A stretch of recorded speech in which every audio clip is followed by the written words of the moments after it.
Act 30, one marries the Lion of Hedong, and one marries the Wolf of Zhongshan. Time: autumn of the 15th year of Red Chamber. Location: the Grand View Garden and the Yihong House. Character: Jia Baoyu, Shui Baochai, Shui Pan, Jia Yingchen, Lady Xing, Lady Wang, Xiangling, and several others. Character profile: Name: Jie Yingken. Gender: female. Also known as second sister, second little sister, second wooden head, in young girl, Ling Zhou. Identity: second miss of the Jia family, illegitimate daughter. Personality: weak and incompetent. Grandparents: Mr. Jia Daishan, Mrs. Jia. Father: Jia Shi. Mother: concubine Jia Shi. Half-brother: Jia Lian. Sister-in-law: Wang Shifeng. Husband: Sun Xiaozhu. After welcoming spring, it was abused to death. Baoyu had just returned to the Yihong court when he heard that Yingchen had been promised in marriage, being betrothed to the Sun family by Jia Shi. The Sun family was from Datong Prefecture, with a military officer background in their ancestry. They had previously been students at Ningbo Prefecture and Rongguo Prefecture and could be considered as acquaintances.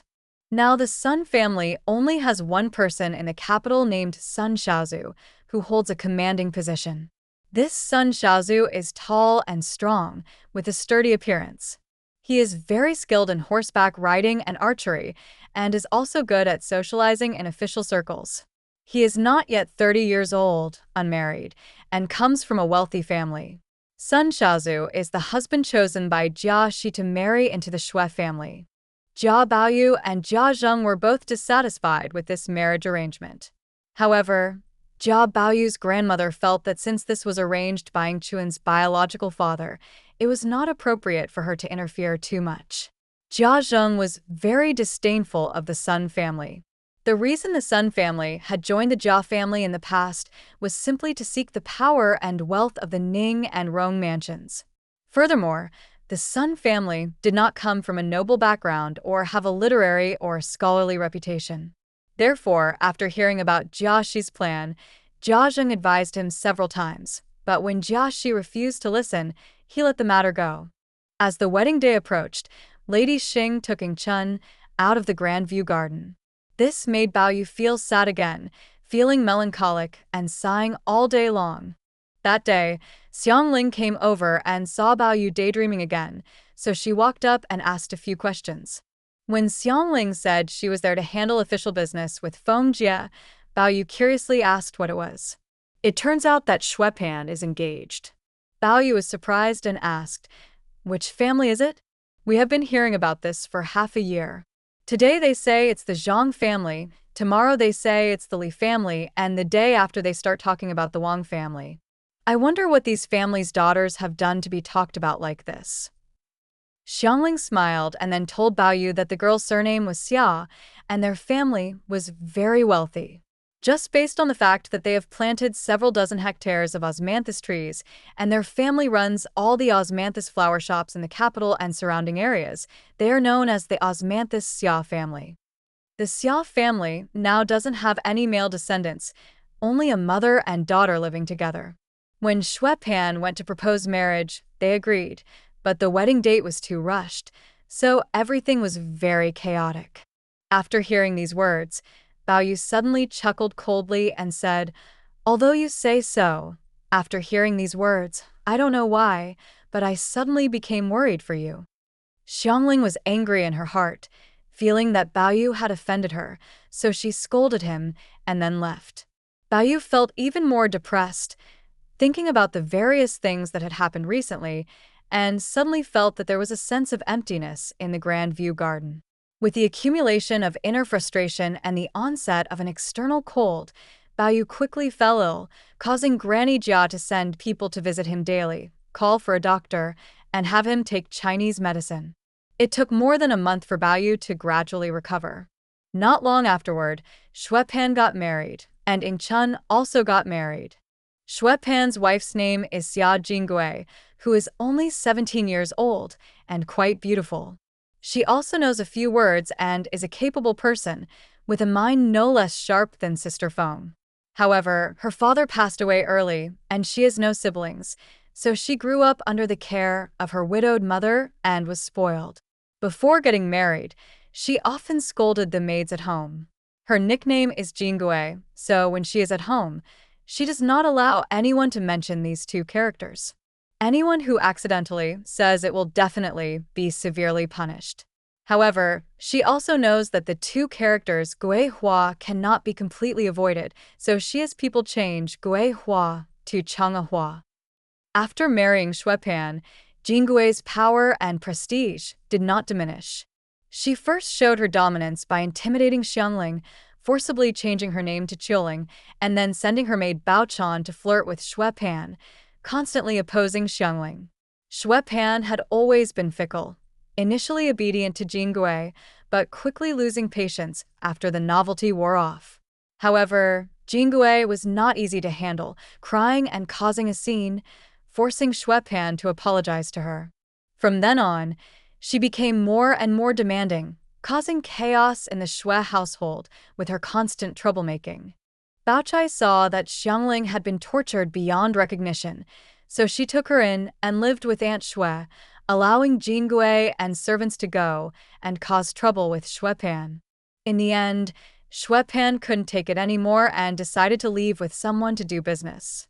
Xuepan is not doing well, and Ingchun, who is married, is even more pitiful. That day, Baoyu went to pay respects to Lady Wang and happened to run into the nursemaid of Ingchun also coming to pay respects. The nursemaid tearfully complained to Lady Wang, saying that Sun Xiaozu's behavior was improper, causing Ingchun to often cry in secret. She wanted Lady Wang to bring Ingchun back home to live for a few days. Lady Wang had originally had this intention as well, so she instructed Ingchun to be brought back the next day. Early the next day, Baoyu went to the Tianxi temple outside the west gate to burn incense and make a vow. When he returned, Ingchun had already been back for half a day. He heard her crying and sobbing in Lady Wang's room, saying, "Sun Xiaozu is a shameless scoundrel. He loves women, gambling, and drinking. Every time I try to advise him, he curses me as a jealous wife. He even points at my face and says, 'Don't pretend to be a noble lady to me. Your father took 5,000 taels of silver from me and sold you to me.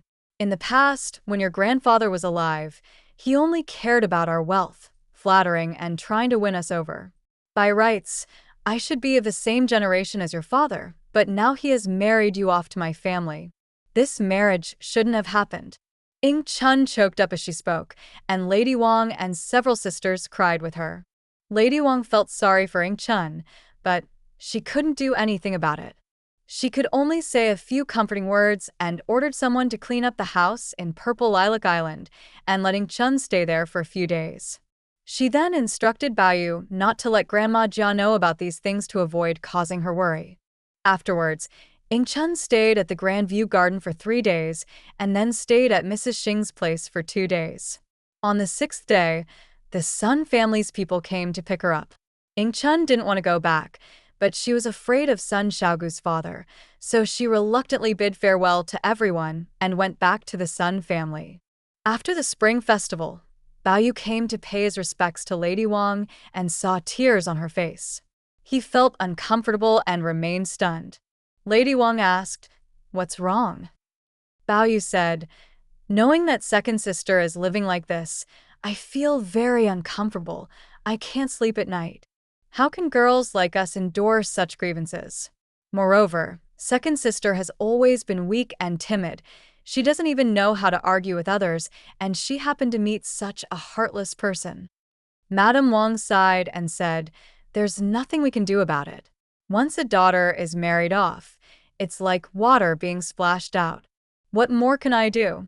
Baoyu said, Why don't we tell the old lady to bring second sister back and let her stay at Xiling Island, so that we brothers and sisters can be together and she won't have to endure son Xiaogu's temper again.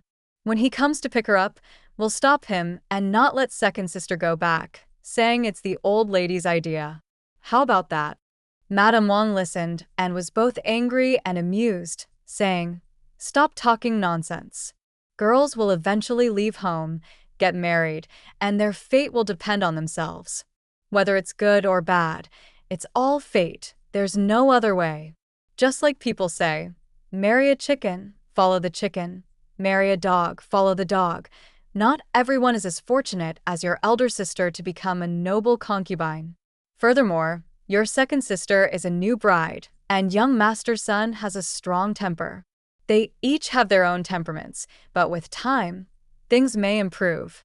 Remember, do not say a word about it in front of the old lady. Go study now, stop talking nonsense here."